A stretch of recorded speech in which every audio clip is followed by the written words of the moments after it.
जय Hind future cadets, कैसे हैं आप सब लोग। I hope all are well. प्यारे बच्चों, एसएसबी इंटरव्यू का सबसे इंपॉर्टेंट पार्ट होता है आपका स्क्रीनिंग टेस्ट, जिसमें ओआईआर की प्रैक्टिस तो आप खुद से करते ही करते हो, पर साथ में आपको प्रिपरेशन करना होता है पीपी एंड डीटी के लिए। तो प्यारे बच्चों, पिक्चर परसेप्शन डिस्क्रिप्शन टेस्ट क्या होता है, थंबनेल में जो इमेज आपने देखा है उस इमेज पर आपकी बेस्ट स्टोरी क्या हो सकती है, आज के इस वीडियो में हम सब कुछ डिस्कस करेंगे। पर कुछ बच्चों का ऐसा कहना था कि सर आप इस पीपीडीटी को थोड़ा सा एक्सप्लेन कर दीजिए ताकि हमें समझ में आ जाए, क्योंकि हम इसको पहली बार करने जा रहे हैं। तो डियर स्टूडेंट्स, मैं आपको बता देता हूं कि जब आप पीपीडीटी के लिए जाएंगे तो आपको एक थोड़ा सा ब्लर पिक्चर जो होगा वो 30 सेकेंड्स के लिए दिखाया जाएगा। 30 सेकेंड्स के लिए जब आप उसको ब्लर पिक्चर को देखेंगे तो आप उसको केयरफुली ऑब्जर्व करिए कि उसमें कौन कौन दिख रहा है, उसके बैकग्राउंड में क्या है और वहां पर क्या एक्टिविटी हो रही है। उसके बाद में आपको 1 मिनट का टाइम दिया जाएगा।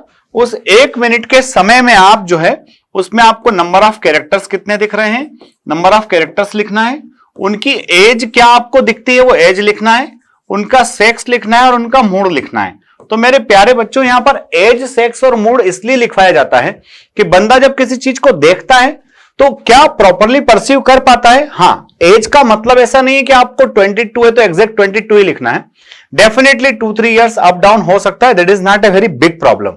तो 30 सेकेंड्स में आपने पिक्चर को ऑब्जर्व किया, 1 मिनट में आपने number of characters, age, sex, mood और इसके साथ में एक्शन लिखा। एक्शन क्या कि आपको पिक्चर में क्या होते हुए दिखा, ठीक है ना। और उसके बाद में फिर आपको 4 मिनट्स का टाइम दिया जाता है। इन 4 मिनट्स में आपको अपनी स्टोरी जो है एक बढ़िया फॉर्मेट में लिख डालना है। तो जो स्टोरी आप लिखोगे उसमें आपको ध्यान रखना है कि अभी जो फिलहाल पिक्चर में दिख रहा है कहीं ना कहीं उसका थोड़ा बहुत पास्ट होगा, यानी कि वो जो एक्शन अभी दिख रहा है वो किसी पार्ट से स्टार्ट हुआ होगा, अभी एक्शन है और कुछ ना कुछ इसके बाद में इसका आउटकम भी होगा। तो जो टेक अवे है दैट इज वेरी इंपॉर्टेंट। तो आपको पूरे 5.5 मिनट मिलते हैं, कुछ एसएसबी में 4.5 मिनट में ही आपको ये सब कुछ खत्म करना होता है। तो आप अपनी प्रैक्टिस इतनी अच्छी कीजिए कि 30 सेकेंड्स में आप पिक्चर देख लो और 4 मिनट्स में आप शानदार तरीके से अपनी खुद की स्टोरी वहां पर लिख पाओ। और ध्यान रखिएगा, जब आप स्टोरी लिख लेते हो उसके बाद में आपने जो कुछ लिखा है उसको मन में थोड़ा सा बोलते रहिए, प्रैक्टिस करते रहिए, क्योंकि जब आप स्टोरी का नरेशन करेंगे तो 60 सेकेंड्स में आपको नरेशन करना होगा और उस दौरान आपको बहुत ज्यादा फंबल नहीं करना है, घबराना नहीं है। और कोई भी बच्चा जब स्टोरी को नरेट करेगा तो आपको यह मान करके करना है कि आप जो है वहां पर अकेले योद्धा हो जिसको अच्छे से बोलना आता है। आप वेल मैनर में डिलीवर करेंगे, डेफिनेटली आपका स्क्रीन इन हो जाएगा। अब आपने मेरी पूरी बात को सुना है।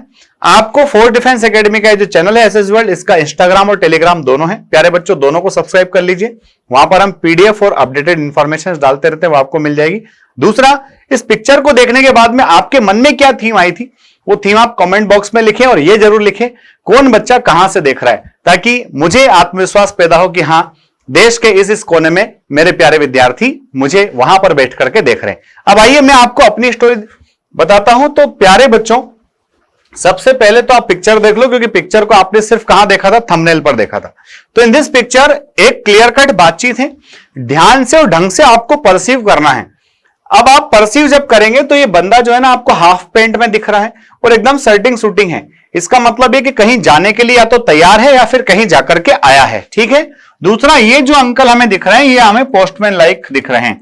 तो प्यारे बच्चों, आपको यहां पर क्या दिखा, यू परसीव्ड 2 कैरेक्टर्स। आपने देखे कि नंबर ऑफ कैरेक्टर्स कितने हैं, 2, दोनों मेल हैं। एक का जो एज है वो आप 17-18 साल आसानी से बता सकते हो और दूसरे बंदे का जो एज है उसको 30-32 आराम से कह सकते हैं। तो आपने क्या देखा, नंबर ऑफ कैरेक्टर्स कितने हो गए, 2। एज क्या है, एज आपके जो छोटा बंदा दिख रहा है इसकी एज जो है 17-18 आप बता दीजिए आराम से, और इनकी बंदे की 32। मूड दोनों का पॉजिटिव है।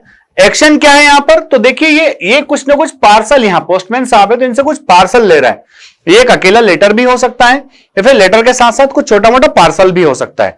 तो अब ये देखने के बाद अधिकतर बच्चों के मन में आता है कि this is a joining letter, this is the call letter for SSB. तो देखिए बच्चों, जिंदगी में है ना, कॉल लेटर के अलावा बहुत सारी चीजें हैं जिनको हम सबने देखा है, सुना है और जिया है। तो आपके मन में जो कुछ थीम आई हो वो तो आप कमेंट बॉक्स में लिखोगे ही लिखोगे। मेरे मन में क्या आया है मैं आपको बता रहा हूं। तो मेरे मन में क्या आया है बच्चों, देखिए, Ram 12th class student was preparing for NDA along with board examinations.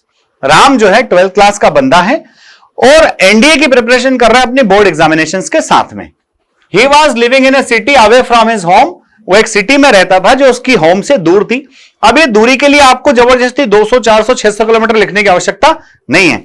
He was living in a city away from his home, अपने घर से दूर सिटी में रहता था। On Rakshabandhan there was a leave of only one day in his school, Rakshabandhan पर उसके school में सिर्फ एक ही दिन की छुट्टी थी। His parents asked him to come for the festival, उसके पेरेंट्स उसको कहते हैं भाई फेस्टिवल के लिए आप आ जाइए। But Ram explain them his school schedule, Ram अपने पेरेंट्स को अपने स्कूल का शेड्यूल बताता है। And his ND exam date was only after 20 days, तो एक तो स्कूल का शेड्यूल भी बताता है, साथ ही कहता है कि साहब मेरी एनडी की एग्जामिनेशन जो है ना सिर्फ 20 डेज के बाद ही है, ठीक है। So he denied to go home, इसलिए वो घर जाने से मना कर देता है। अब आगे क्या होता है, his sister arrange a beautiful rakhi, उसकी सिस्टर मार्केट जाती, शानदार सी सुंदर सी राखी खरीद के लाती है। अलॉन्ग विद स्वीट्स, राखी के साथ साथ सिस्टर क्या लेकर के आती है, स्वीट्स लेकर के आती है। एंड पोस्टेड इट, और उसको पोस्ट कर देती है। Ram received the parcel just before rakhi, Ram को पार्सल मिलता है रक्षाबंधन के जस्ट एक दिन पहले। ही थैंक्ड पोस्टमैन, क्योंकि पोस्टमैन साहब ने लाके दिया है तो वो थैंक यू बोलते हैं पोस्टमैन को। And called his family, also he thanked his sister for the beautiful rakhi, अपने पेरेंट्स से बातचीत करता है और अपने सिस्टर को थैंक यू बोलता है कि थैंक यू सिस्टर, आपने रक्षाबंधन पर मेरा इतना ध्यान रखा। तो मेरे प्यारे बच्चों, ये कुछ जनरल स्टोरी है जिसमें आपको बहुत भयंकर एक्स्ट्रा हाईफाई दिमाग नहीं लगाना है, क्योंकि अधिकतर बच्चे फेल इसीलिए हो रहे हैं। हाई लेवल स्टोरी बनाना है, एक्शन होना चाहिए। अरे भाई पीपीडीटी है, पीपीडीटी का मतलब होता है पिक्चर को परसीव करो और उसको एक्सप्लेन कर दो, उसको डिस्क्राइब कर दो, बस हो गया काम। तो इस पिक्चर में आपके पास डिस्क्राइब करने के लिए सिर्फ एक ही चीज थी कि बंदा है, चूंकि ड्रेस में है तो कहीं ना कहीं स्कूल गोइंग बंदा है, स्कूल या तो जा रहा होगा, स्कूल से आया होगा, उसी टाइम पोस्टमैन आके घंटी बजा दिए, कुछ लेकर के आए, तो पोस्टमैन से उसका लेन देन जो है उसके बारे में आपका क्या अच्छा इमेजिनेशन था, you just explain that imagination, और हमारा एक शानदार स्टोरी बन गया। तो ये चैनल आपको कैसा लगता है, आपको कुछ बेनिफिट्स हो रहे हैं क्या, और अगर हो रहे हैं तो डेफिनेटली आप फोर्स परिवार का हिस्सा है ही। इस चैनल को लाइक शेयर सब्सक्राइब करना ना भूलें। अगले वीडियो में जल्द ही मिलते हैं। जय हिंद, जय भारत, इंकलाब जिंदाबाद, भारत माता की जय।